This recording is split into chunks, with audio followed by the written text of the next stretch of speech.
La deuda externa ecuatoriana.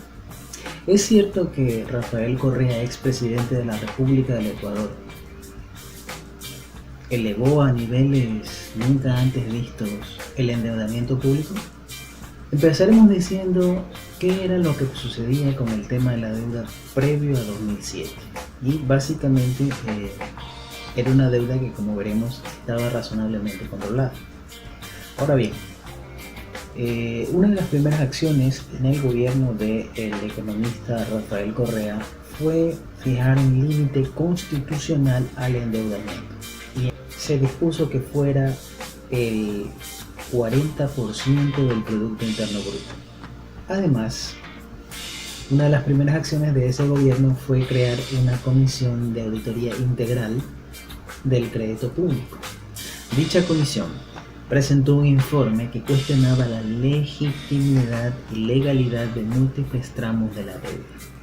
Eso determinó que en 2008 se suspenda el pago de intereses de los bonos Global 2012 y 2030. Posteriormente se recompró el 91% de esos bonos al 35% de su valor nominal. Esto permitió al Estado un ahorro de 2.000 millones de dólares.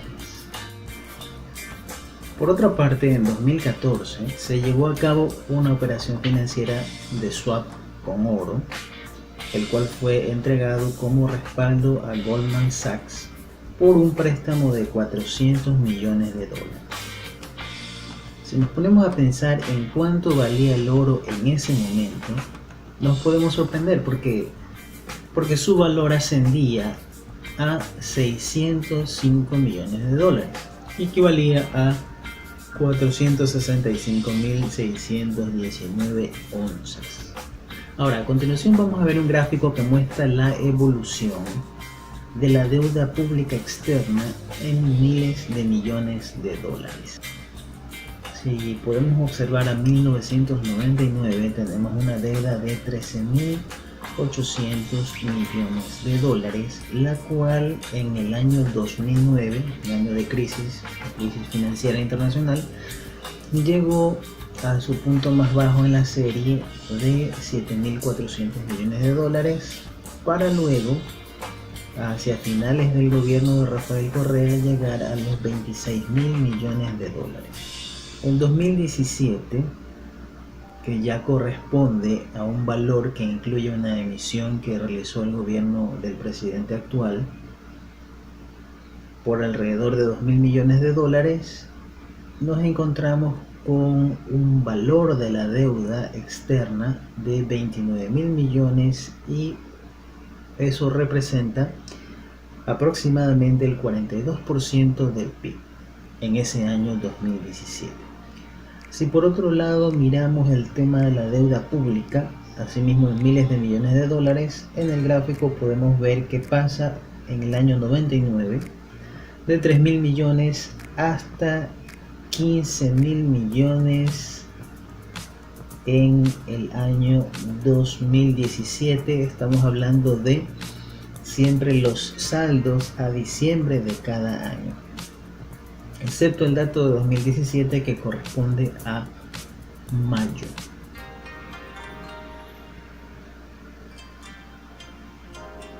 ¿Cuáles son las características de la deuda ecuatoriana? De acuerdo con CEPAL, tiene uno de los mayores pesos con relación al PIB en Sudamérica.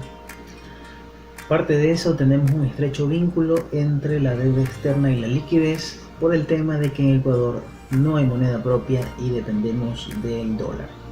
Ha existido un crecimiento acelerado de la deuda, pero también del déficit fiscal, porque el Estado, en vez de achicarse, se ha ampliado muchísimo, sobre todo durante el gobierno del expresidente Correa.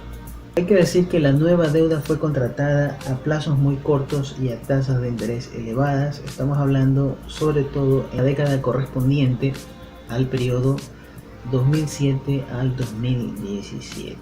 La estimación para el nivel de endeudamiento en total es de 59.000 millones de dólares. Hasta la cámara se desenfoca con esa cantidad. de dinero, es una montaña de dinero. Evidentemente, ese nivel de endeudamiento sirvió para mantener a flote la economía y aumentar la liquidez. El problema es que la reducción de los gastos de capital no disminuyó el déficit fiscal, pero el elevado gasto público tuvo efectos positivos en el índice de desarrollo humano. Entonces, a pesar de que hubo una disminución en el nivel de inversión pública, desaceleración en la realización de obras de infraestructura y demás, en atención a la crisis económica, por el hecho de tener menos dinero, por el hecho de estar sumamente endeudados, a pesar de eso, decía, no disminuyó el déficit porque el tamaño del Estado no hizo lo propio. Aquí podemos ver de forma más clara la evolución de la deuda externa en el periodo, en este caso entre 2009 y 2016, donde podemos observar un incremento del 247%, temas de deuda externa. ¿Quiénes son nuestros acreedores? Básicamente son el gobierno de China, ¿sí? Hay una emisión de bonos que representa el 39% del total de acreedores, y también tenemos el BID, el Banco Interamericano de Desarrollo, y la Corporación Andina de Fomento, la CAF. Las condiciones de los créditos podemos ver en este cuadro comparativo sobre el monto, la tasa y el plazo, que Ecuador en general ha negociado de la forma más desfavorable si comparamos a países vecinos, por ejemplo Bolivia, Perú y Colombia. Y valga la aclaración sobre la inclusión de Bolivia porque como es un país gobernado por el socialismo del siglo XXI, entonces la comparación con el gobierno de Ecuador puede ser más cercana, por lo menos desde el punto de vista político.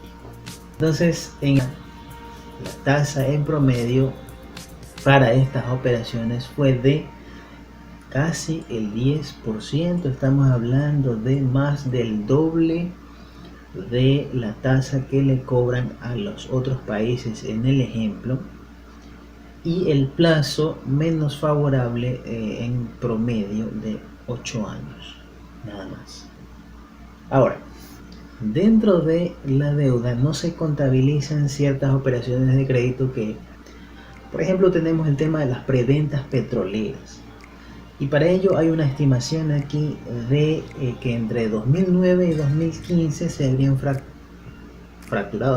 facturado alrededor de 40.510 millones de dólares por este concepto, lo que sí, en definitiva, puede producir o puede haber producido una pequeña fractura en la economía del país.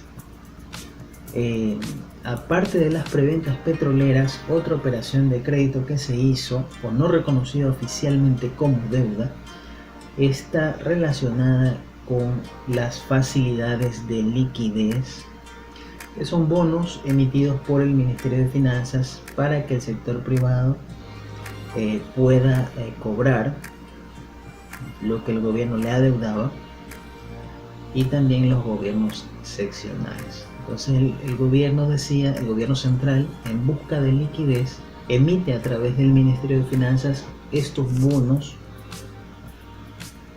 y con ello consigue financiamiento para poder cumplir sus compromisos con el sector privado y los gobiernos seccionales. Si vemos la evolución de estas facilidades de liquidez, podremos ver que en 2014 eran alrededor de 64 millones, con un tope justo antes de que Correa entregue el gobierno en 5.858 millones de dólares en abril del 2017, valga especificar, y a mayo de 2017 una reducción muy importante que deja el monto en 3.739 millones de dólares. En esencia, Eso es un repaso muy breve y rápido por las cifras de la deuda ecuatoriana, por lo menos hasta el año 2017.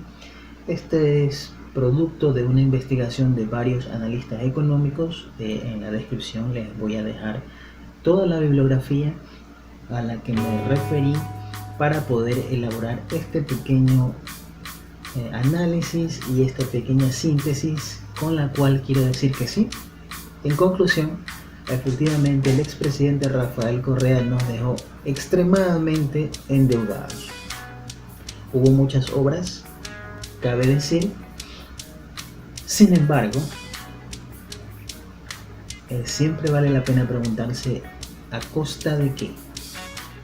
¿Qué fue lo que se cedió por tantas obras?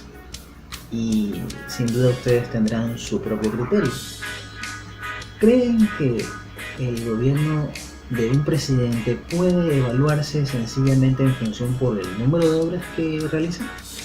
¿O hay que considerar otros factores como la calidad, la pertinencia e incluso otros factores fuera del área económica?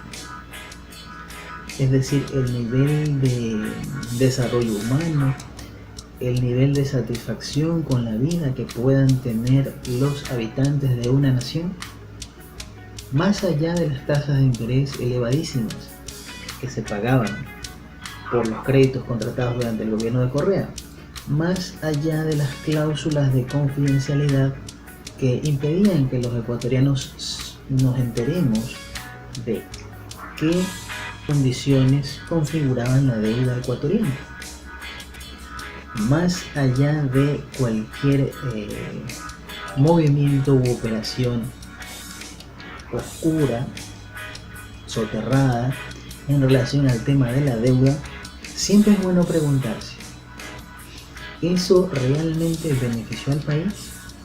¿Cómo le afectó? ¿En el ámbito económico? ¿En el ámbito social? ¿Qué impacto tuvo?